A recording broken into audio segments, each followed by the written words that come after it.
es bon.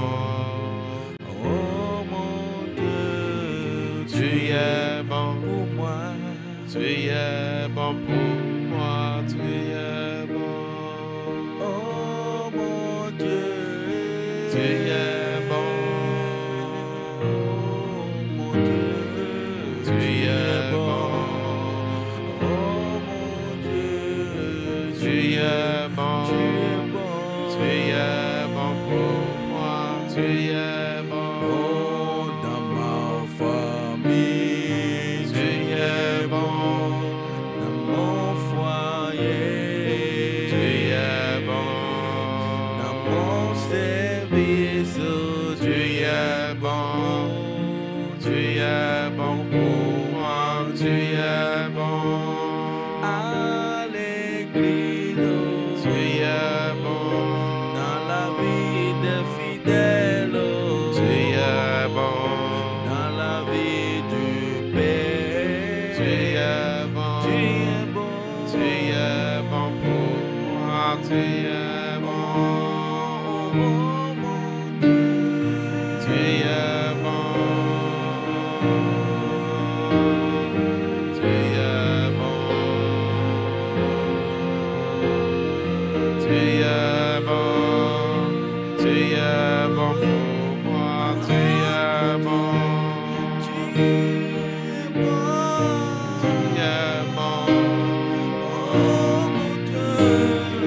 Tu es bon. Tu es bon. Tu es bon pour moi. Tu es bon.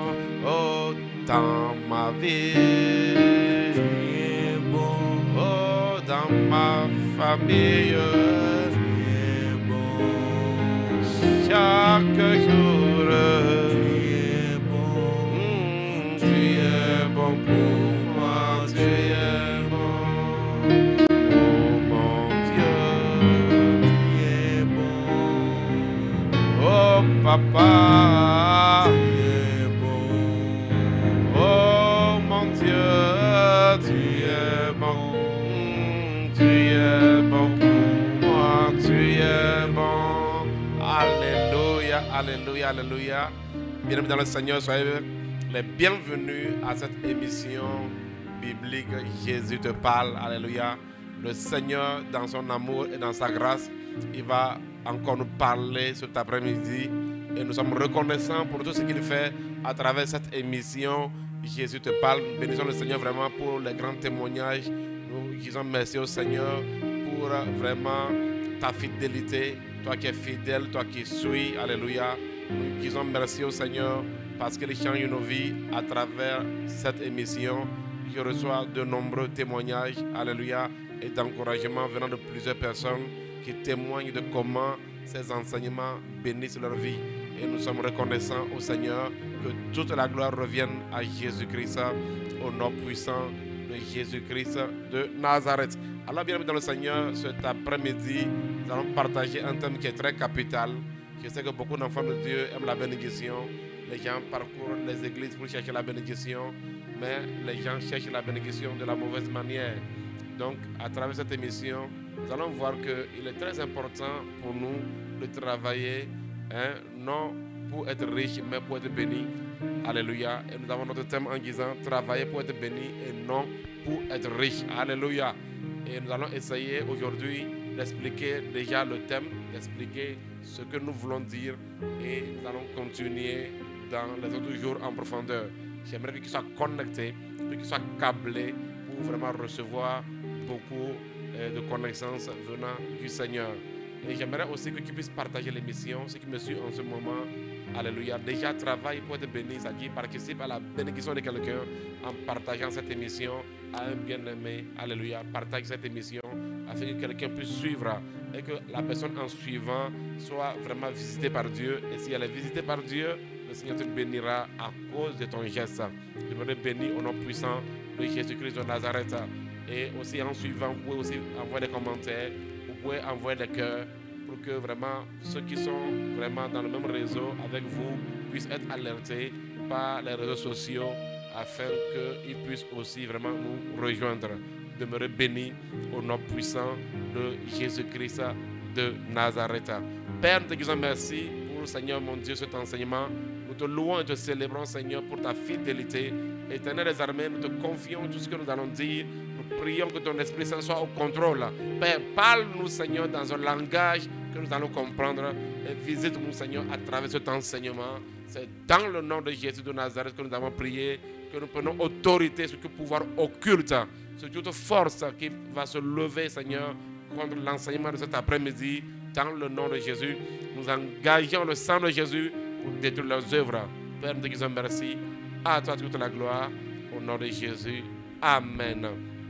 Travailler pour être béni et non pour être riche. Alléluia. Alors nous allons voir déjà la définition de travailler.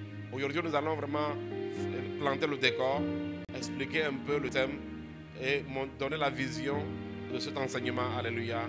Et nous continuerons par la suite. Gloire à Dieu. Alors, travailler, on dit, c'est faire un effort soutenu pour obtenir un résultat. Quand on dit de travail, c'est faire un effort. Alléluia. Faire un effort. Nous lisons encore, on dit, c'est dépenser de l'énergie. Dépenser de l'énergie pour obtenir des résultats. Donc, quand quelqu'un travaille, la personne dépense de l'énergie. Ceux qui vont au travail, ils font des efforts, ils dépensent de l'énergie, ils transpirent. Et il y a une définition du travail qui dit c'est se battre. C'est se battre, souffrir pour atteindre des objectifs. Il faut se battre. Ouais, Paul a dit par exemple à Timothée de combattre le bon combat. Il dit combat le bon combat. Donc ça veut dire qu'il y a de faux combats, il y a aussi de bons combats. Alléluia. Donc quand quelqu'un travaille, c'est de faire des efforts. Faire des efforts. Faire des efforts. Dépenser de l'énergie. Souffrir. Et tout cela pour atteindre un résultat. C'est ça, travailler. Alléluia. Alors, quand nous disons être béni, c'est quoi être béni? C'est quoi être béni? C'est recevoir la bénédiction divine. Être béni, c'est recevoir la bénédiction divine sur sa vie. Recevoir le pouvoir de prospérer. Être béni, c'est aussi recevoir le pouvoir de prospérer dans tous les domaines. Ouais, recevoir le pouvoir de prospérer dans tous les domaines. C'est être aidé par le ciel. Quelqu'un qui est béni est aidé par le ciel. Le ciel t'aide. Le ciel te soutient. Recevoir le soutien du ciel. Alléluia. C'est avoir le succès. Être béni, c'est avoir le succès. Avoir le succès dans tout ce que tu fais. Avoir le succès venant de Dieu. Avoir le succès dans la vie. Avoir le succès. Avoir le succès. Alléluia. Nous allons voir Genèse 49, verset 25. Genèse 49, verset 25. Nous allons voir un peu une bénédiction que le Seigneur a prononcée à travers Jacob sur Joseph. Dans Genèse 49, verset 25, là il est écrit: c'est l'œuvre du Père, pardon, c'est l'œuvre du Dieu de ton Père. C'est l'œuvre du Dieu de ton Père qui t'aidera. Alléluia. C'est l'œuvre du Dieu de ton Père qui t'aidera. C'est l'œuvre du Tout-Puissant qui te bénira des bénédictions des cieux en haut, des bénédictions des eaux en bas, des bénédictions des mamelles et du sein maternel. Il dit c'est l'œuvre du Dieu de ton Père. Alléluia. Donc quelqu'un qui est béni de l'Éternel, c'est pour dire que c'est la main de Dieu. C'est la main de Dieu qui bénit. Une personne qui est bénie est aidée. On dit cette œuvre du Dieu de ton Père va t'aider. Alléluia. Cette grâce-là, son action-là va t'aider. Ça va t'accompagner. On dit ça va te bénir des bénédictions en haut, les bénédictions en bas, des bénédictions des mamelles et des bénédictions du sein maternel. Si par la grâce de Dieu, en avançant dans ce programme, alléluia, nous allons partager cela, expliquer qu'est-ce que cela signifie, toutes ces bénédictions. Et je prie que toutes ces bénédictions viennent sur ta vie dans cette saison, au nom puissant de Jésus-Christ de Nazareth. Être aidé, être soutenu par le ciel. Être soutenu par le ciel. Alors, bien-aimés dans le Seigneur, nous continuons en expliquant dans un premier temps le thème. C'est quoi être riche? C'est quoi être riche? Être riche, c'est avoir les possessions de grands biens. Être riche, c'est avoir de possessions, avoir de grands biens en nature et en argent. Avoir des possessions matérielles. Quand on dit que quelqu'un est riche, et toutes ces définitions sont des définitions du dictionnaire, quand on dit que quelqu'un est riche, c'est que la personne a des possessions matérielles, des possessions en nature, des possessions en argent. Il possède de l'or, il possède de l'argent. Il est nanti, être riche. Et je dis ceci, beaucoup sur la terre travaillent très dur. Ouais, les gens travaillent. Ils transpirent pour être riches. Mais en tant qu'enfant de Dieu, vous devez changer de vision. Cet enseignement veut conduire le peuple de Dieu à changer la vision du travail. Nous devons apprendre à travailler, que ce soit le travail physique, que ce soit le travail mental, que ce soit le travail professionnel. Tu dois travailler pour recevoir la bénédiction de l'Éternel. Même si tu es un médecin, tout ce que vous faites, la Bible nous dit que tout ce que nous faisons, de faire ça pour le Seigneur. Donc, ça veut dire que tu dois travailler. Même si tu es un médecin, tu es un ingénieur, peu importe ce que tu fais, en faisant cela, tu dois vraiment chercher la bénédiction et non la richesse. J'aimerais que tu patientes pour me suivre attentivement. Parce que vous voyez, quand nous avons expliqué être béni, nous avons expliqué que la bénédiction, c'est avoir le pouvoir venant de Dieu de prospérer dans tous les domaines de votre vie. Ça veut dire que la bénédiction touche l'homme d'une façon holistique. Ouais, la bénédiction va te toucher d'une façon globale. La bénédiction va prendre en compte tous les domaines de ta vie. Parce que tu peux avoir des possessions matérielles et échouer en famille, échouer dans le mariage. Est-ce que vous comprenez? Tu peux posséder de la richesse, mais échouer c'est-à-dire échouer dans beaucoup de domaines de ta vie. Tu peux posséder beaucoup de richesses, mais on va t'annoncer que dans 3 jours, tu vas mourir. Donc, vous savez, il est très important. Pourquoi? Pour un enfant de Dieu, de chercher la bénédiction de l'Éternel. Cette bénédiction de l'Éternel va affecter ta vie dans sa globalité. Est-ce que vous comprenez, bien-aimé dans le Seigneur? Quand je vais avancer dans le sujet, suis-moi attentivement. Quand je vais avancer, tu vas mieux comprendre. Tu vas mieux comprendre. Alléluia. Et tu vas engager, tu vas t'investir à chercher la bénédiction de l'Éternel et non à chercher de l'argent. Les gens travaillent dur pour chercher de l'argent. Les gens travaillent dur pour avoir de l'argent. Mais aujourd'hui, j'aimerais te dire, quand tu travailles, que ta vision change. Que ta vision change et tu iras très loin. Lorsque tu travailles, lorsque tu t'appliques, lorsque tu souffres, lorsque tu transpires, travaille, souffre, endure, combat pour avoir la bénédiction de l'Éternel. Fais tout pour recevoir la bénédiction de l'Éternel. Fais tout pour manifester la bénédiction de l'Éternel et qui ne va jamais le regretter. Quand nous allons avancer, nous allons mieux expliquer ce que nous voulons communiquer. Alléluia. Donc il est très important alors de faire tout ce que nous avons à faire comme effort. Au lieu vraiment de travailler dur pour acquérir la richesse, au lieu de travailler dur en passant juste à l'argent, en pensant juste au matériel, il est très important pour nous de comprendre que nous devons travailler dur pour pouvoir faire quoi? Pour pouvoir chercher la bénédiction venant de l'Éternel. Dans le nom puissant de Jésus de Nazareth, je peux te voir obtenir la bénédiction de l'Éternel au nom puissant de Jésus-Christ de Nazareth. Et ça, c'est notre objectif dans cette saison. Alléluia.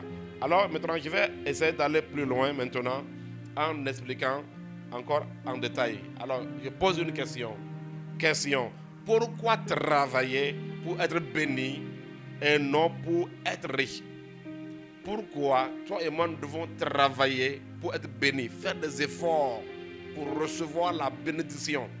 Alléluia. Que ce soit l'effort mental, que ce soit le travail sur notre caractère, le travail sur notre attitude, nos habitudes, nos manières de faire. Parce qu'à travers cet enseignement, nous allons voir ce que nous appelons les actes de la bénédiction. Vous voyez, la bénédiction a des actes. Il y a des actes pour la bénédiction. Alléluia. Donc, pourquoi est-ce que tu dois travailler pour être béni et non pour être riche? Alors, nous allons voir la première réponse que je vais nous donner se trouve dans Proverbe 10, verset 22. Proverbe 10, verset 22. C'est la première réponse que je vais nous donner. Proverbe 10, verset 22. Là, il est écrit, c'est la bénédiction de l'Éternel qui enrichit et il ne la fait suivre d'aucun chagrin. C'est la bénédiction de l'Éternel qui enrichit et il ne la fait suivre d'aucun chagrin. Il est très important pour toi de comprendre cela. Donc, cela veut dire quoi? Cela veut dire que tu peux être riche sans être béni. Mais si tu as la bénédiction de l'Éternel, cette bénédiction-là va t'enrichir. Alléluia. Elle va t'enrichir. Donc, c'est la bénédiction. Et cette bénédiction-là qui enrichit ne fait suivre d'aucun chagrin. Ne fait suivre d'aucun chagrin. Pourquoi? Parce que nous allons voir devant que la richesse de ce monde-là va aussi te laisser du chagrin. Ça va te laisser du chagrin. Mais on dit c'est la bénédiction de l'Éternel qui enrichit. Donc ça veut dire quoi? Ça veut dire que ce qu'il faut d'abord chercher, c'est la bénédiction de l'Éternel. Et je vais expliquer en disant ceci. Ouais, Abraham se battait non pour la richesse, mais pour la bénédiction. C'est pourquoi Abraham, notre patriarche, se battait. Abraham se battait non pour pouvoir avoir la richesse. Il se battait pour pouvoir être béni. Abraham se battait pour la bénédiction. Nous allons voir déjà les promesses de la bénédiction que Dieu va lui donner dans Genèse 12, verset 2. Genèse 12, verset 2, nous allons voir la promesse de la bénédiction que Dieu va donner à Abraham. Dieu va lui promettre qu'il va le bénir. Donc, il dit ceci, je ferai de toi une grande nation. Et je te bénirai, je rendrai ton nom grand. Et tu seras une source de bénédiction. Bien aimé, je prie pour toi qui me suis aujourd'hui, dans le nom de Jésus de Nazareth, que l'Éternel, dans cette saison, fasse de toi une grande nation, qu'il te bénisse et que le Seigneur rende ton nom grand et qu'il fasse de toi une source de bénédiction au nom puissant de Jésus-Christ de Nazareth. Donc, dans Genèse 12, verset 2, ça c'est la promesse que Dieu va faire à Abraham. Mais laissez-moi vous dire une chose. Laissez-moi vous dire quelque chose. Quand Dieu faisait cette promesse à Abraham, Abraham était déjà riche. Alléluia. C'est pourquoi je vous dis que Abraham ne se battait pas pour être riche. Non, il s'est battu. Il a marché avec Dieu pour pouvoir obtenir quoi? La bénédiction de l'Éternel. Il ne se battait pas pour être riche parce que au moment où Dieu promettait à Abraham qu'il va le bénir, Abraham était déjà riche. Voyons dans Genèse 13, verset 2, nous allons voir cela. Et nous allons voir quand la bénédiction va tomber sur Abraham aussi. Nous allons voir que ça sera, nous allons voir ça devant. Mais Abraham était déjà riche. Il était riche. Et Dieu est venu faire quoi? Dieu est venu lui promettre la bénédiction. Donc Abraham ne s'est pas battu pour pouvoir avoir des richesses. Non, non, non, non. Il ne travaillait pas pour être riche. Il travaillait, il a lutté, il a fait des efforts pour pouvoir faire quoi? Il a fait des efforts, il a dépensé son énergie en marchant avec le Seigneur pour obtenir quoi? La bénédiction. La preuve, comme je vous le dis, ici on dit Abraham. On dit Abraham était très riche. Vous voyez dans Genèse 12, verset 2, on nous parle, Dieu dit, je vais te bénir. Ok, donc ce que Dieu vient lui promettre, ce n'est pas la richesse. Ce n'est pas la richesse que Dieu a promis à Abraham. Dieu a promis à Abraham la bénédiction. Parce qu'Abraham était déjà riche. Et Genèse 13, verset 12 nous confirme cela. Il dit, Abraham était riche en troupeaux, en argent et en or. Et c'est ce que beaucoup cherchent aujourd'hui. Il était riche en troupeaux. Il était riche en argent et il était riche en or. Donc si c'était la richesse, Abraham n'allait jamais marcher avec le Seigneur. Il n'allait jamais suivre Dieu. C'était la richesse qu'il voulait. Alléluia. Mais il savait qu'il y avait quelque chose qui était au-delà de la richesse. Il y avait quelque chose qui pouvait prendre le contrôle de sa destinée, le contrôle de sa vie d'une façon globale, d'une façon holistique, d'une façon totale. Il savait que quelque chose devait vraiment prendre place dans sa vie lorsqu'il va marcher avec le Seigneur. Et il était à la recherche de la bénédiction. Et nous allons voir que c'est la même bénédiction, c'est pour la même bénédiction que Jacob et Ésaü se sont battus. Jacob et Ésaü se sont battus pour obtenir la bénédiction de leur père Isaac. Alléluia. Qui était une bénédiction. Alléluia. Isaac aussi avait la bénédiction. Il était l'enfant d'Abraham. Il avait cette bénédiction d'Abraham. Et ses enfants aussi ont reçu le transfert. Alléluia. Donc les deux se sont battus pour obtenir la bénédiction. Donc, bien aimé dans le Seigneur, j'aimerais te dire ceci. Dans cette saison, il est très important pour toi de travailler. Vous allez voir beaucoup de personnes se promènent d'église en église pour obtenir la bénédiction. Mais j'aimerais vous dire ceci. La bénédiction s'inscrit dans la loi du mérite. C'est-à-dire que si la bénédiction, s'il n'y a pas d'acte pour activer la bénédiction, tu vas faire seulement des progrès éphémères. Les gens pensent qu'ils peuvent trafiquer Dieu, ils peuvent manipuler Dieu, ils peuvent arracher. Non. C'est pourquoi les gens ont seulement, c'est-à-dire des percées temporaires. Mais dans cette saison, ne cherchons plus des percées temporaires. Cherchons vraiment la bénédiction de l'Éternel. Parce que vous savez, il y a la bénédiction des fils, il y a aussi les miettes que les gens reçoivent. Jésus a dit quoi? Jésus a dit que il y a les miettes qui tombent de la table. Les miettes que les esclaves peuvent recevoir. Et nous ne sommes pas des esclaves, nous sommes des fils de Dieu. Il est très important que nous puissions recevoir la bénédiction et non des miettes et non juste quelques expressions de la miséricorde de Dieu. Non.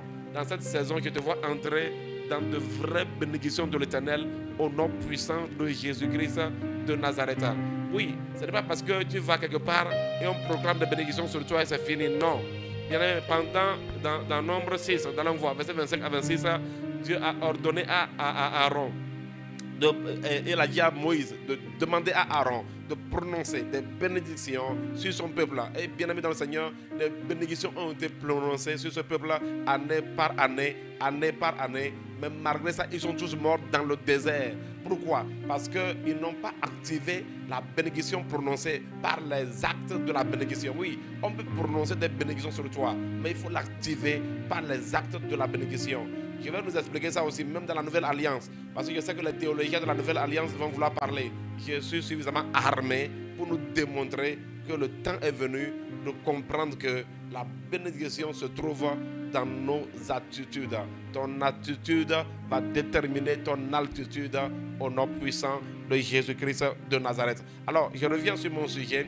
J'expliquais ceci que, en vérité, lorsque Dieu faisait la promesse de la bénédiction à Abraham, Abraham était déjà riche. Donc, Abraham vraiment ne marchait pas avec le Seigneur pour être riche. Non. On comprend vraiment. Vous savez, aujourd'hui, beaucoup d'entre nous avons commencé avec le Seigneur dans la galère.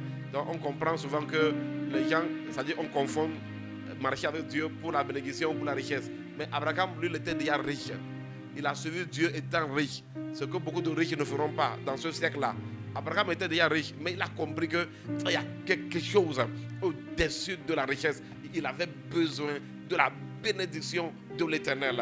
Il avait besoin de la bénédiction de l'Éternel. Et il a travaillé tellement dur. Il a marché avec le Seigneur pour l'obtenir. Nous allons voir que dans Genèse 22, cela va venir sur lui. Dans Genèse 22. Cela va venir sur lui dans Genèse 22. Il va poser des actions. Allez-y, verset 15. Genèse 22, on va lire seulement verset 15 au verset 18. Abraham va maintenant poser des actions.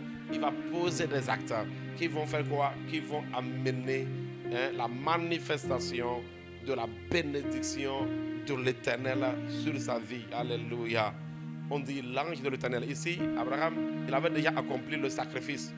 Il avait accompli, il avait obéi à l'Éternel et accompli le sacrifice. Bon, je pense que nous allons essayer de retourner un peu en arrière. Laissez-moi prendre ma Bible. On va essayer de lire un peu plus en arrière pour voir un peu déjà un peu le travail qu'il a eu à faire. Rapidement, je vais essayer de donner à partir de quel verset nous allons lire cela.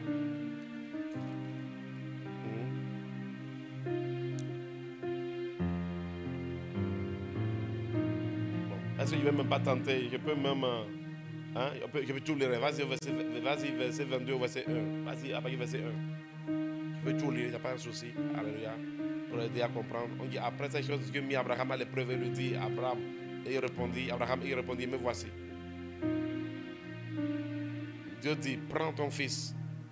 Vous savez, quand l'épreuve t'amène à travailler, Dieu dit, prends ton fils, ton unique, celui que tu aimes. Isaac, va-t'en. Isaac, va-t'en au pays de Moria. Et là, offre-le en holocauste sur l'une des montagnes que je te dirai. Abraham se leva de bon matin, sella son âne et prit avec lui 2 serviteurs et son fils Isaac. Il fendit du bois pour l'holocauste. Il est parti pour aller au lieu que Dieu lui avait dit. Le 3e jour, Abraham levant les yeux vit le lieu de loin. Vous imaginez ça? Déjà, j'aimerais voir un peu. C'est-à-dire que vous savez, déjà à ce stade-là, Abraham avait déjà marché avec le Seigneur dans l'obéissance. Il y avait déjà eu trop de choses qui se sont passées en amont. Trop de choses sont déjà passées. Et Abraham avait tellement il a marché avec le Seigneur. Ouais, même dans Genèse 17, il lui a dit, marche devant moi, sois intègre. Il a fait que cela. Et maintenant, à ce niveau, il dit maintenant, je veux que tu me donnes ton fils unique. Et ouais, ils ont commencé à marcher. Imaginez, le gars, un homme âgé de 100 ans, on dit que c'est au 3e jour. Donc le gars a pris du bois. Ils ont marché. Hein? Au 3e jour, Abraham levant les yeux vit le lieu de loin. Donc c'est après 3 jours de marche, 3 jours de déplacement. Déjà, vous pouvez imaginer l'énergie qui est dépensée. L'énergie dépensée, vous pouvez déjà imaginer cela. On continue. Verset 4. Verset 5, pardon. Et Abraham dit à ses serviteurs, restez ici avec l'âne. Moi et le jeune homme, nous irons jusque-là pour adorer et nous reviendrons auprès de vous. Abraham prit le bois pour l'holocauste, le chargea sur son fils Isaac et porta dans sa main le feu et le couteau. Et ils marchèrent tous ensemble.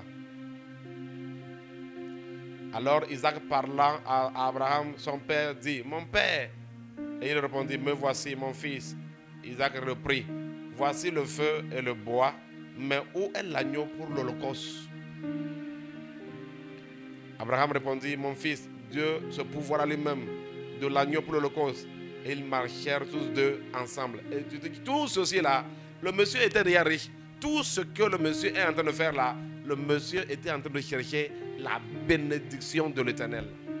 La bénédiction de l'Éternel. Verset 9.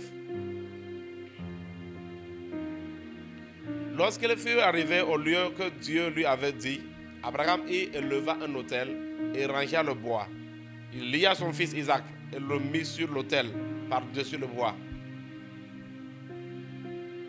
Puis Abraham étendit la main et prit le couteau pour égorger son fils.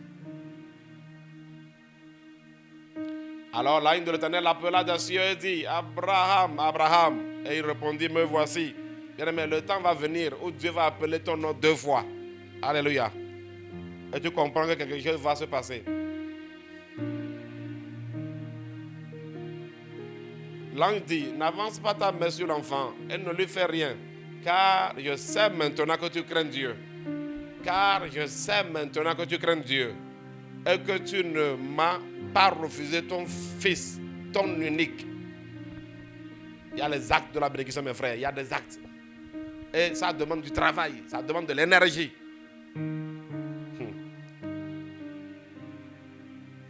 Abraham levant les yeux et vit derrière lui un bélier retenu dans un buisson par les cornes. Et Abraham alla prendre le bélier et l'offrit en holocauste à la place de son fils.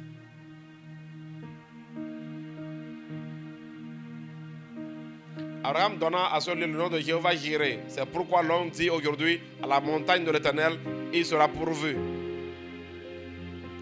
L'ange de l'Éternel appela une seconde fois Abraham des cieux. Le temps sonné. Dans cette saison, Dieu va t'appeler et t'appeler encore et encore au nom puissant de Jésus de Nazareth. Et il dit, je le jure par moi-même. Ici, en fait, c'est l'ange messager. Alléluia. Dieu parle à travers l'ange messager. Vous allez voir que quand l'expression de l'ange, c'est Dieu qui parle à travers l'ange. Il dit, je le jure par moi-même, parole de l'Éternel, parce que tu as fait cela et que tu ne m'as pas refusé ton fils, ton unique. Je te bénirai et je multiplierai ta postérité comme les étoiles du ciel et comme le sable qui est sur le bord de la mer, et ta postérité possédera la porte de ses ennemis. Toutes les nations de la terre seront bénies en ta postérité parce que tu as obéi à ma voix. Alléluia. Vous voyez la condition? Il dit parce que tu as obéi à ma voix. Parce que je t'ai demandé de faire cela et tu l'as fait. Yes, parce que beaucoup dans l'histoire biblique ont échoué. Beaucoup ont échoué. ont échoué d'écouter la voix de l'Éternel. Il dit, toutes les nations de la terre seront bénies en ta postérité parce que tu as obéi à quoi? Parce que tu as obéi à ma voix. Et quand vous allez voir plus loin, on va vous dire que Abraham était devenu puissant. Il est devenu très puissant. Alléluia. Donc, ouais, donc Abraham, ce qu'il voulait, c'est ça, il a obtenu, la bénédiction. Le monsieur, ça lui a coûté très cher. Ça lui a coûté très cher. Il a marché avec l'Éternel. Il a marché avec l'Éternel. Il a travaillé dur, année après année, pour arriver vraiment à une bénédiction qui va affecter toute une génération. Une bénédiction qui parle jusqu'à aujourd'hui. Une bénédiction qui œuvre jusqu'à aujourd'hui. Parce que quelqu'un a obéi à la voix de l'Éternel. Un homme âgé de plus de 100 ans a dû marcher 3 jours, a dû vraiment monter. Il a gravi, c'est une montagne. Hein. Ils sont allés sur une montagne. Imaginez. Il a dépensé de l'énergie. Il a fait des efforts pour pouvoir faire quoi? Pour pouvoir être béni. Parce que vous savez, la bénédiction va affecter ta manière de penser. Vous savez, la manière dont tu fais les choses là, la manière dont tu fais les choses, ça dépend de comment tu penses. Ta manière de réagir, ta manière de parler, ta manière de faire les choses, même ta manière de travailler, ta manière de considérer les choses dépend de tes pensées. Donc la bénédiction va affecter ta manière de voir la vie, ta manière de penser, ta manière de voir les choses. Yes. Yes. Soit tu as des pensées de bénédiction ou des pensées de malédiction qui vont te conduire aussi à poser des actions qui vont te détruire, qui vont te ruiner. Parce que la malédiction amène la destruction, amène la ruine. C'est ça la malédiction. Donc Dieu a juré. Il dit, il va bénir Abraham. Il dit, je le jure par moi-même. Le temps est venu pour que Dieu jure par lui-même qu'il va te bénir, qu'il va te lever, qu'il va te visiter. Alléluia. Mais c'est pour cela que, en tant que chrétien, tu dois. Vous savez, aujourd'hui, les gens, c'est-à-dire, les gens négligent leurs actes, leurs actions, les actions qu'ils mènent. Les gens, ils s'en foutent. Ils font du n'importe quoi. Ils font du désordre. Ce n'est pas le problème. Mais il faut savoir que la bénédiction est dans tes actes. De la même manière que la malédiction se trouve dans tes actes. Et Dieu dit quoi? Dieu dit que si tu obéis, il dit si tu obéis. Et il a dit à Abraham quoi? Il a dit à Abraham que c'est parce qu'il a obéi. C'est parce qu'il a obéi. Quand vous allez voir les bénédictions dans Deutéronome 28, là, vous allez voir que ce n'est pas seulement fait de richesse. On parle d'élévation, on parle de domination, on parle de supériorité sur les nations. Yes, il y a beaucoup de choses là-bas. On parle à la santé, on parle du fruit des entrailles. Il y a beaucoup de choses.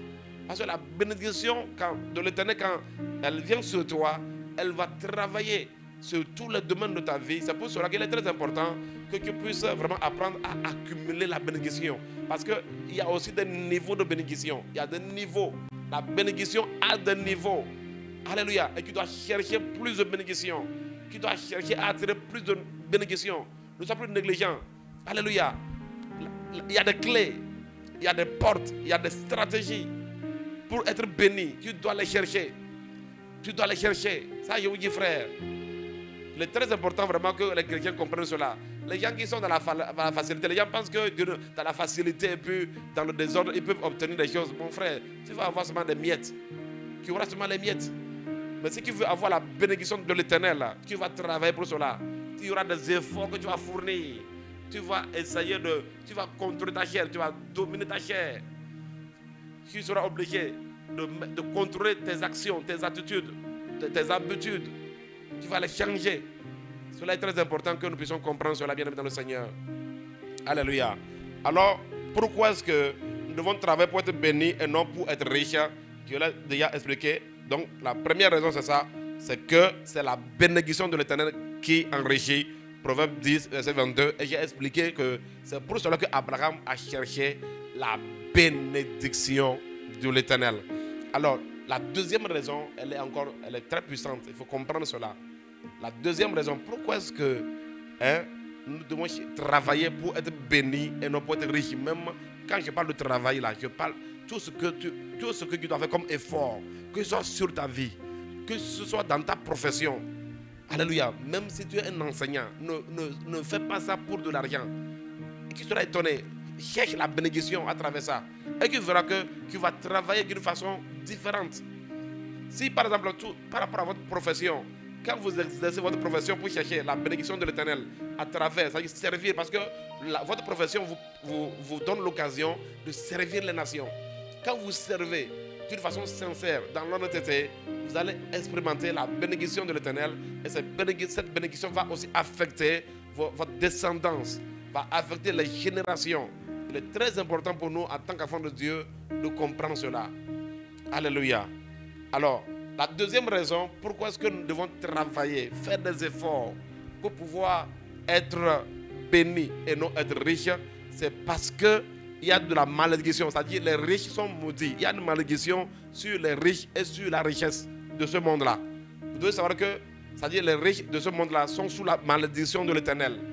Yes, c'est ça que beaucoup seront choqués. Les riches de ce monde sont sous la malédiction de l'Éternel. C'est pourquoi tu peux voir, par exemple, quand on dit c'est la bénédiction de l'Éternel qui enrichit, celui que Dieu enrichit par sa bénédiction ne procède pas de la même manière comme celui qui fait des efforts sur la terre pour être riche. Non, non, non, non, non. La procédure, ce n'est pas la même procédure. Il est très important de comprendre cela. Est-ce que vous comprenez?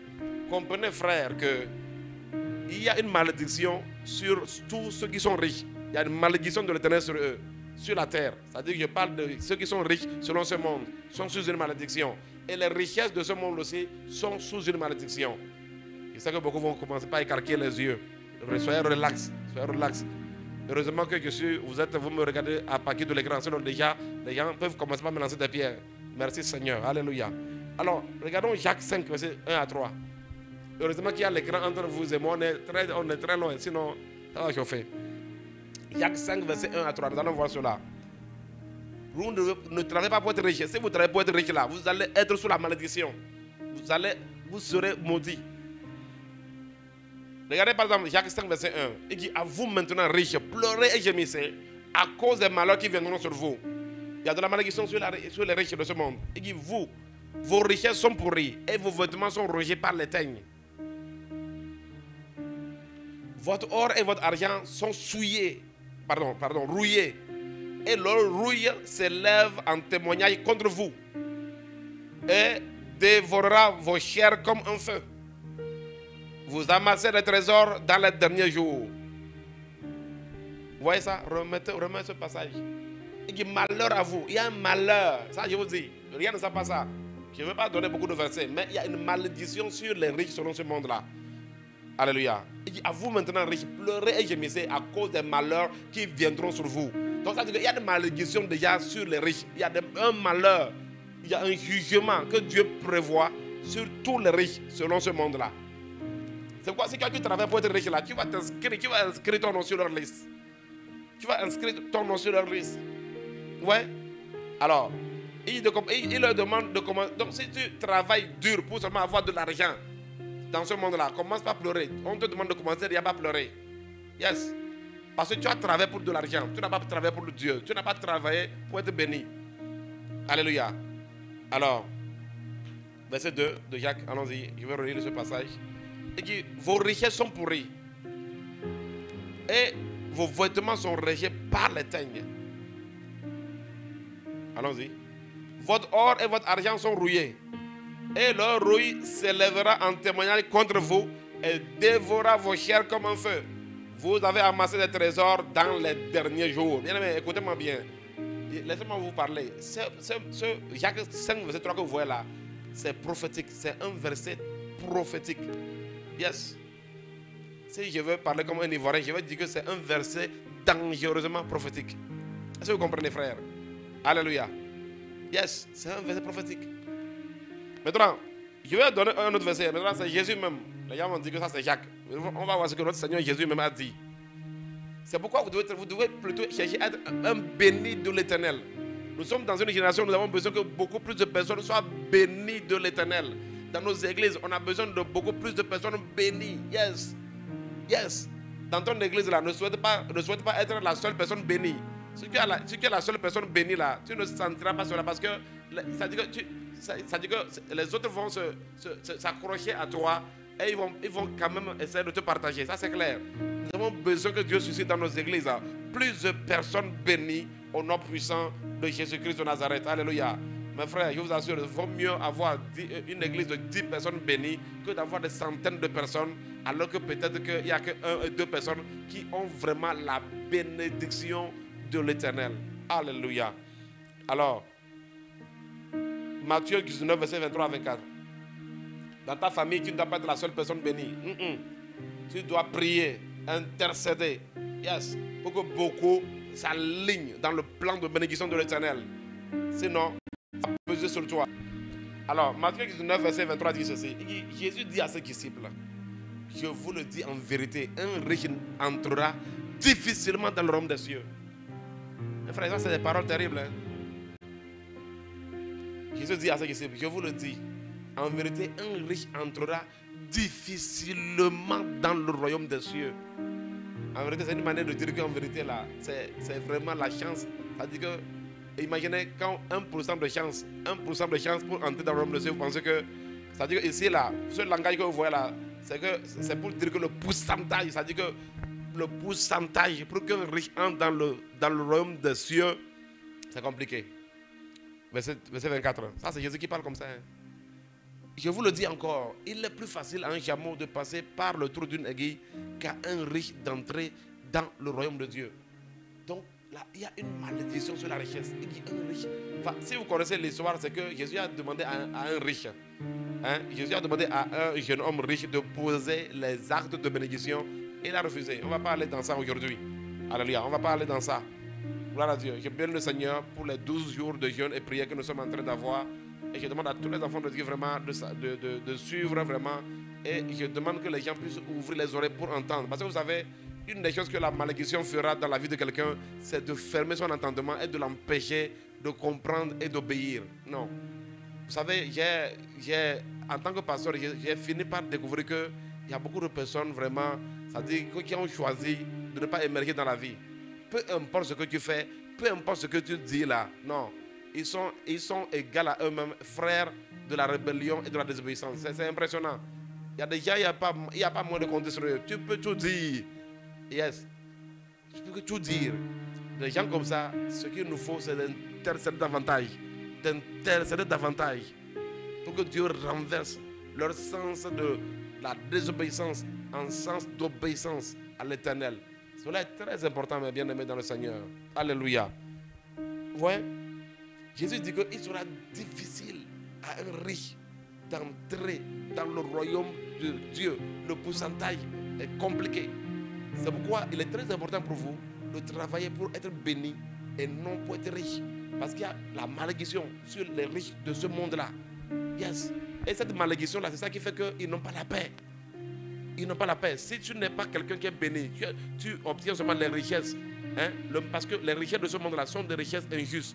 Et ces richesses-là, puisque tu n'as pas la bénédiction de l'Éternel sur ta vie-là, vont te créer des ennuis. Ça va te créer des ennuis. Et beaucoup ne savent pas ça. Beaucoup de personnes que vous enviez sont tourmentées.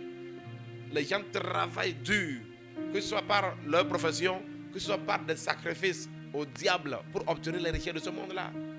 Les gens sont dans des sectes pernicieuses. À cause de quoi? Pour obtenir la richesse. Et je vous assure, ils paient durement. Attention, ils paient durement. Les gens travaillent dur, ils dorment dans des cimetières, ils font des choses, ils font beaucoup de choses. Ils ne dorment pas. Ils ne dorment pas pour obtenir la richesse. Ils ne dorment pas pour obtenir quelque chose sur laquelle il y a déjà la malédiction.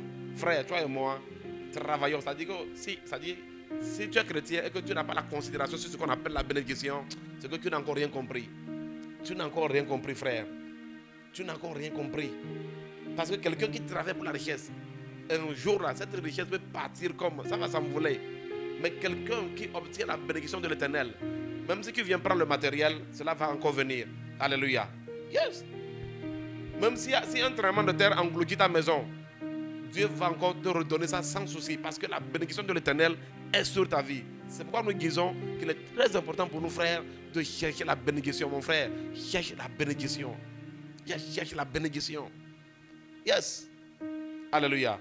Alors, nous allons voir encore un autre verset. Pourquoi est-ce que nous devons travailler pour être bénis et non pour être riches? Vraiment, je prie que le Seigneur nous aide à comprendre. Alléluia. Proverbe 11, verset 28. Proverbe 11, verset 28. Quand le Seigneur m'a donné ce terme-là, j'ai compris que c'est du boulot qu'il m'a donné. Alléluia. Donc, ça dit que travaillons. Il dit, celui qui se confie dans ses richesses tombera, mais les justes verdiront comme le feuillage. Vous voyez un peu ça, non?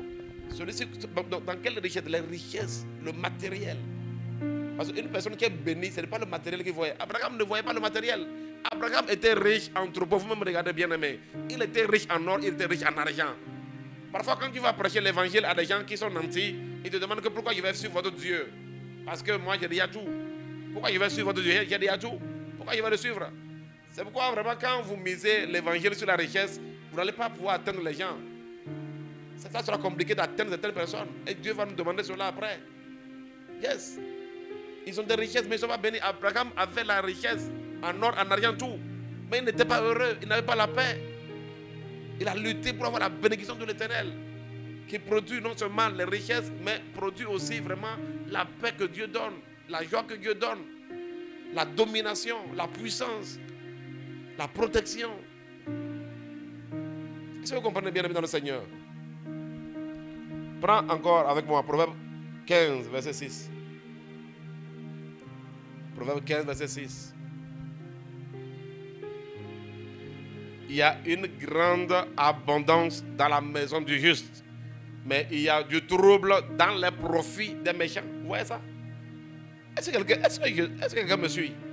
Frère, ne prenez pas, ce sont des paroles, ce sont des principes.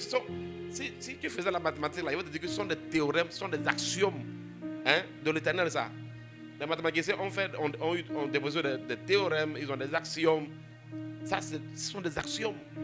Il dit il y a une abondance dans la maison du juste, mais il y a du trouble dans les profits du méchant. Frère, c'est vérifié. C'est pourquoi quand les gens travaillent pour être riches, ils sont étonnés que malgré qu'ils ont obtenu la voiture qu'ils veulent, ils ont obtenu la maison qu'ils veulent, ils sont étonnés qu'ils sont encore misérables et malheureux. Yes. Mais quelqu'un qui a la bénédiction de l'Éternel est heureux dans la voiture que Dieu lui donne, il va être heureux dans la maison, il va vivre heureux. C'est pourquoi, bien aimé dans le Seigneur, nous devons travailler dur pour attirer plus de bénédictions sur nous. Et pour cela, nous devons veiller sur nos actions. Ne pose pas des actes en désordre.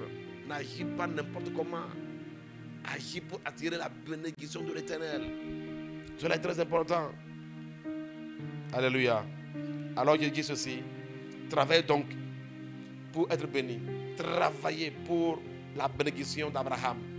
Yes. Vous voyez, la bénédiction d'Abraham que nous avons reçue est une bénédiction de position. Nous allons voir ça. C'est une bénédiction de position. Mais pour que la bénédiction se manifeste là, il faut que tu poses les actes de bénédiction. C'est pas tant que le jeudi prochain, je vais parler de ça et expliquer cela. Beaucoup ne savent pas ça. Est-ce que vous voyez un peu ça? Donc, travaillez pour que la bénédiction se manifeste en vous.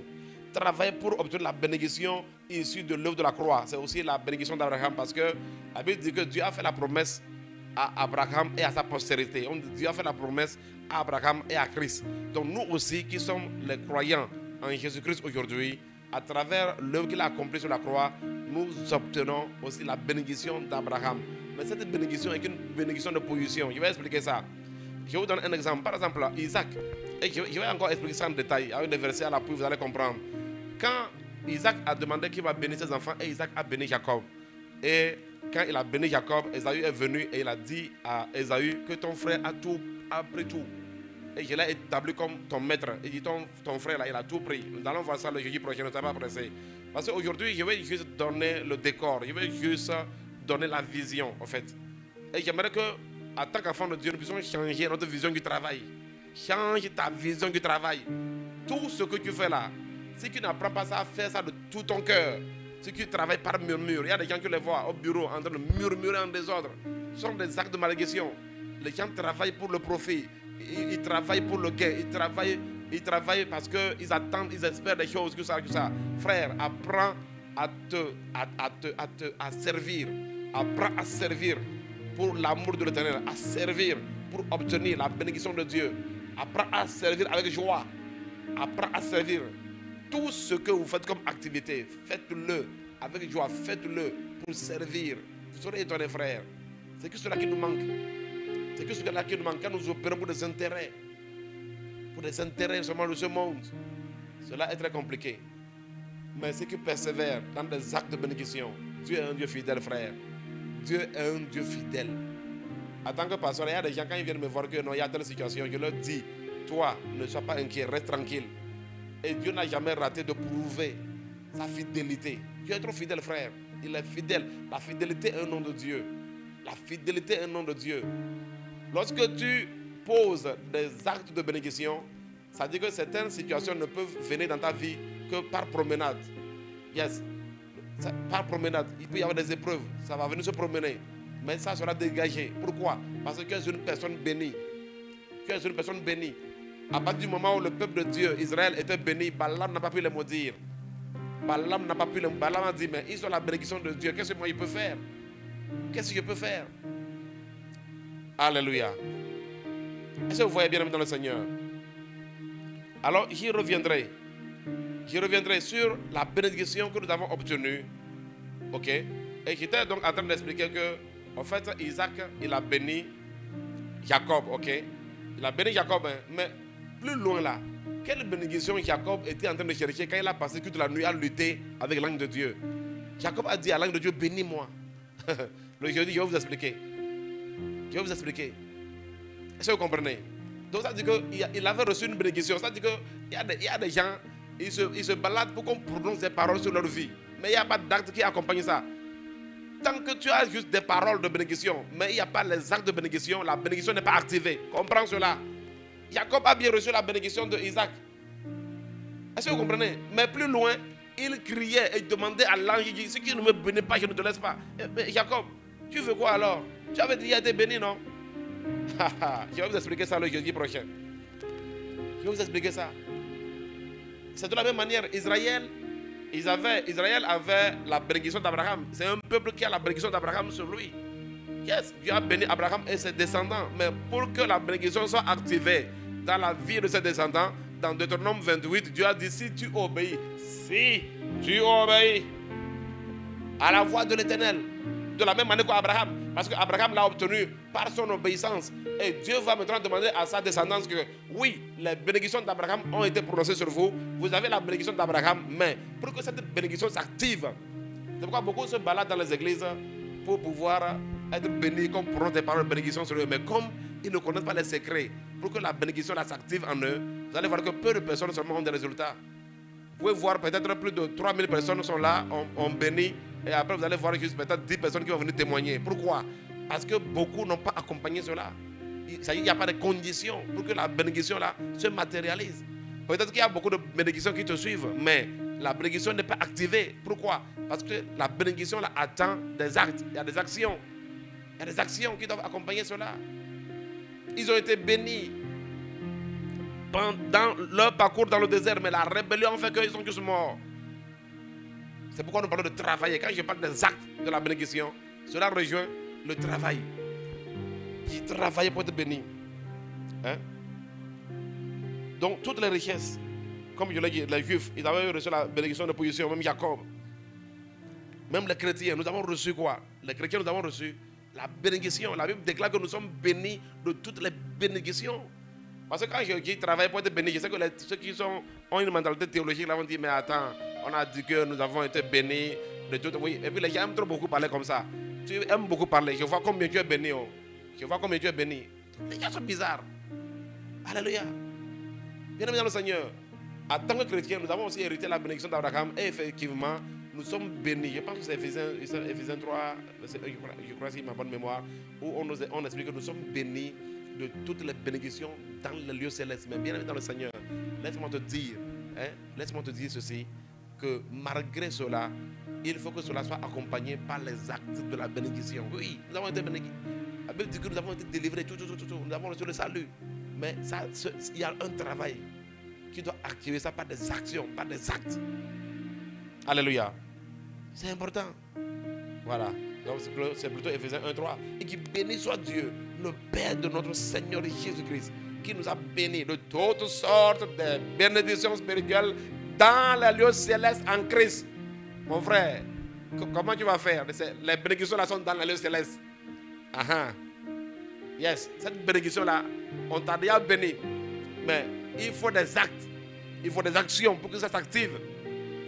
Hein, Isaac avait béni Jacob, mais il est allé encore dire non, bénissez-moi, oh, parce qu'il veut la matérialisation de cette bénédiction dans sa vie. Dans cette saison, je prophétise sur ta vie que la bénédiction se matérialise dans ta vie au nom de Jésus. Que la bénédiction de l'Éternel se matérialise sur tous les domaines de nos vies au nom puissant de Jésus de Nazareth. Dans cette saison, que le Saint-Esprit remplisse nos cœurs pour nous conduire dans les actions de bénédiction et que nous puissions manifester la bénédiction de l'Éternel au nom puissant de Jésus-Christ de Nazareth. Alors, bien dans le Seigneur, c'est pourquoi j'aimerais qu'on puisse lire pendant Philippiens 2, verset 12. Philippiens 2, verset 12, nous allons voir cela. Donc le jeudi prochain vient, je vais essayer encore dans les détails de ce que je viens de dire là. Ok? Yes. Ton père, les gens ne savent pas, ton père peut ouvrir sa bouche et prononcer des paroles. Faites attention, il y a la dimension des paroles je sais pas, il y a la dimension de ces paroles là qui vous donne une position d'être béni, mais pour que vous manifestiez cette bénédiction, il y a des actions forcément qui doivent suivre. Autrement donné, ça ne va rien donner. Et ainsi, mes bien-aimés, comme vous avez toujours obéi, travaillez à votre salut avec crainte et tremblement. Non seulement comme à ma présence, mais bien plus encore maintenant que je suis absent. Donc ici, ouais, le salut est une bénédiction. Le salut, c'est la délivrance. Le salut, c'est la délivrance. Et Paul dit aux chrétiens, il dit, travaillez. Nous sommes déjà, on nous a bénis de toutes sortes de bénédictions. Nous sommes déjà bénis. C'est comme quand on va dire aux gens, recherchez la paix. Jésus a dit quoi? Je vous donne la paix. Nous avons déjà la paix. Il a parlé, il dit, je vous donne la paix. Mais vous allez voir que la Bible va nous dire encore, rechercher la paix. Ça veut dire quoi? Pas les actions. Ça veut dire amener la paix à manifestation dans vos vies. Pas des actes, pas des actions de justice. La Bible dit quoi? La Bible dit que nous avons reçu maintenant Christ pour marcher en nouveauté de vie. On nous dit marcher selon l'esprit et non selon la chair. La Bible nous a dit aussi que dans cette nouvelle alliance, que ce qu'un homme aura semé, c'est ce qu'il va moissonner. Est-ce que vous comprenez? Et la bénédiction est dans les actes. Dieu avait déjà dit depuis, dans son axiome. Dans son axiome, hein, depuis dans l'Ancien Testament, il dit quoi? Il dit, j'ai placé devant vous quoi? La bénédiction et la malédiction. Mais je vous demande de choisir. Ce choix-là demande quoi? Un travail. Un travail, mais bien dans le Seigneur. J'aimerais que vraiment beaucoup de personnes comprennent qu'il ne suffit pas de rester comme ça dans la nature, faisant ce que vous voulez.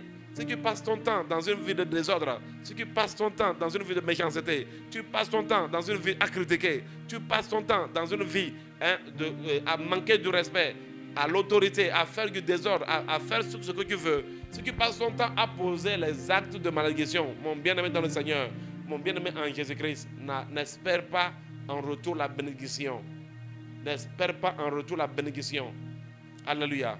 Tandis que nous sommes dans cet enseignement, à défaut des paroles, je vais aller dans des versets, alléluia, pour pouvoir vraiment démontrer en noir sur blanc tout ce que je suis en train de dire.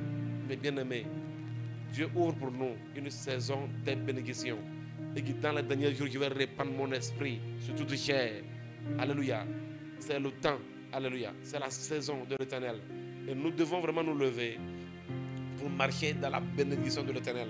Nous allons voir plus loin que les bénis de l'Éternel vont hériter le royaume de Dieu. Et pourquoi Dieu, à la fin des temps, la Bible dit qu'il a dit à ceux qui sont bénis, il dit allez-y à ma droite. Et il a dit à ceux qui sont maudits, qu'il allez à ma gauche. Yes. Nous allons voir ça. Alléluia. Alors bien aimé dans le Seigneur, que Dieu nous accorde la sagesse de comprendre que nous devons travailler. Ça veut dire que tu ne vas pas t'asseoir et ça va venir. Non. Tu dois vraiment chercher à attirer la bénédiction. Tu dois chercher à attirer la bénédiction. Tu dois chercher à amener la bénédiction de l'Éternel sur ta vie. Cela est très important, bien aimé dans le Seigneur. Que Dieu vous bénisse abondamment. Je m'arrête ici. Toi qui me suis en ce moment, dans le nom puissant de Jésus, je prie pour toi et je prie pour moi. Que dans cette saison, nous puissions nous investir à beaucoup plus semer des actes de bénédiction. Bien-aimé, si tu attires la bénédiction de l'Éternel sur ta vie, la bénédiction de l'Éternel a le pouvoir de briser les malédictions héréditaires. Yes, yes, car la bénédiction va se manifester. Cette bénédiction va combattre la malédiction et permettre que tu puisses avancer et permettre que tu puisses être épanoui. Yes, permettre que tu puisses avoir ce qu'on appelle le bien-être. C'est vraiment en Christ. La véritable paix, c'est vraiment en Christ. Yes, yes, sinon, Parfois, vous savez, beaucoup de personnes ne savent même pas ce qu'ils veulent. Ils courent, ils se battent, mais à la fin, c'est les pleurs. Parce que tu auras tout, mais tu verras que tu auras tout. Hein? Tu auras le matériel, mais tu verras que tu n'as rien. C'est ça, tu verras que tu n'as rien. Tu verras que tu n'as rien. Tu verras que tu n'es pas épanoui. Tu verras que tu n'es pas heureux. Seule la bénédiction de l'Éternel peut amener, alléluia, la paix et la joie dans la vie d'un homme. Et pour cela, nous devons vraiment demeurer en Jésus-Christ. Nous devons suivre Jésus-Christ. Nous devons marcher avec Jésus-Christ. Alléluia. Jésus-Christ, il est venu dans ce monde. Et moi, dans Jean 10, il dit, moi, je suis venu dans ce monde afin que mes brebis puissent avoir la vie. Et la vie en abondance. Yes. Yes. La vie en abondance. La bénédiction en abondance. C'est en Jésus-Christ. Le problème, c'est que beaucoup de chrétiens ne sont pas en Jésus-Christ. Yes, beaucoup ne sont pas en Jésus-Christ. Beaucoup sont des hommes et des femmes d'église, mais ils ne sont pas en Jésus-Christ. Ils ne sont pas en Jésus-Christ. Que Dieu nous aide, alléluia. Que Dieu nous aide. Que la paix de Dieu soit avec nous. Que toute pensée de malédiction soit brisée. Que toute pensée de malédiction. Parce que la malédiction a la manière de réfléchir. Et la bénédiction aussi a la manière de réfléchir. À compter d'aujourd'hui, nous recevons par la puissance du Saint-Esprit des pensées de bénédiction au nom puissant de Jésus. Et nous posons les actes de bénédiction au nom puissant de Jésus. Père, nous te disons merci. Reçois la gloire, Seigneur. Reçois l'honneur. Père, je te convie tous tes enfants qui me suivent. Dans le nom puissant de Jésus. Je te prie de nous aider, de nous éclairer à comprendre ce que tu veux nous communiquer, Seigneur. Merci, Seigneur, parce que tu es fidèle. Reçois la gloire. Parce que lorsque nous allons poser les actions de bénédiction, que nous allons nous appliquer à poser ces actes-là, nous manifestons la bénédiction de l'Éternel. Je te dis merci parce que dans cette génération, tu suscites, Seigneur, beaucoup d'hommes et de femmes bénis dans nos églises, bénis dans nos familles, bénis dans nos assemblées. Au nom puissant de Jésus-Christ de Nazareth, nous voulons être plus entourés de personnes bénies de l'Éternel. Au nom puissant de Jésus de Nazareth, Père, nous te disons merci. Reçois la gloire et l'honneur. Au nom puissant de Jésus-Christ de Nazareth, nous avons prié. Demeurez bénis. Shalom, shalom. Shalom à tous. Téléchargez les différents livres écrits par le prophète Joseph André Unz sur votre smartphone ou votre tablette pour bénéficier des puissantes révélations qu'ils contiennent. Voici la liste des livres qui sont déjà disponibles. Numéro 1, 32 signes qui montrent que quelqu'un est dirigé par l'esprit de sorcellerie. Numéro 2, le choix du conjoint. Numéro 3, les 12 descendants de l'orgueil. Numéro 4, profitez de votre beauté. Numéro 5, les 4 points cardinaux de la paix dans le foyer. Numéro 6, victoire sur le monde du cimetière. Numéro 7, 30 signes qui montrent que quelqu'un est cupide. Numéro 8, comprendre la prophétie et le prophète. Tous ces livres sont disponibles sur le site amazon.fr. Vous pouvez aussi nous contacter par WhatsApp au numéro +229 58 50 67 43. Que Dieu vous bénisse abondamment. Shalom à tous. Téléchargez les différents livres écrits par le prophète Joseph André Unz sur votre smartphone ou votre tablette pour bénéficier des puissantes révélations qu'ils contiennent. Voici la liste des livres qui sont déjà disponibles. Numéro 1, 32 signes qui montrent que quelqu'un est dirigé par l'esprit de sorcellerie. Numéro 2, le choix du conjoint. Numéro 3, les 12 descendants de l'orgueil. Numéro 4, profitez de votre beauté. Numéro 5, les 4 points cardinaux de la paix dans le foyer. Numéro 6, victoire sur le monde du cimetière. Numéro 7, 30 signes qui montrent que quelqu'un est cupide. Numéro 8, comprendre la prophétie et le prophète. Tous ces livres sont disponibles sur le site amazon.fr. Vous pouvez aussi nous contacter par WhatsApp au numéro +229 58 50 67 43. Que Dieu vous bénisse abondamment. Shalom à tous. Téléchargez les différents livres écrits par le prophète Joseph André Unz sur votre smartphone ou votre tablette pour bénéficier des puissantes révélations qu'ils contiennent. Voici la liste des livres qui sont déjà disponibles. Numéro 1, 32 signes qui montrent que quelqu'un est dirigé par l'esprit de sorcellerie. Numéro 2, le choix du conjoint. Numéro 3, les 12 descendants de l'orgueil. Numéro 4, profitez de votre beauté. Numéro 5, les 4 points cardinaux de la paix dans le foyer. Numéro 6, victoire sur le monde du cimetière. Numéro 7, 30 signes qui montrent que quelqu'un est cupide. Numéro 8, comprendre la prophétie et le prophète.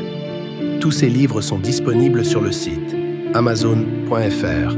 Vous pouvez aussi nous contacter par WhatsApp au numéro +229 58 50 67 43. Que Dieu vous bénisse abondamment. Shalom à tous. Téléchargez les différents livres écrits par le prophète Joseph André Unz sur votre smartphone ou votre tablette pour bénéficier des puissantes révélations qu'ils contiennent. Voici la liste des livres qui sont déjà disponibles. Numéro 1, 32 signes qui montrent que quelqu'un est dirigé par l'esprit de sorcellerie. Numéro 2, le choix du conjoint. Numéro 3, les 12 descendants de l'orgueil. Numéro 4, profitez de votre beauté. Numéro 5, les 4 points cardinaux de la paix dans le foyer. Numéro 6, victoire sur le monde du cimetière. Numéro 7, 30 signes qui montrent que quelqu'un est cupide. Numéro 8, comprendre la prophétie et le prophète. Tous ces livres sont disponibles sur le site amazon.fr. Vous pouvez aussi nous contacter par WhatsApp au numéro +229 58 50 67 43. Que Dieu vous bénisse abondamment. Shalom à tous.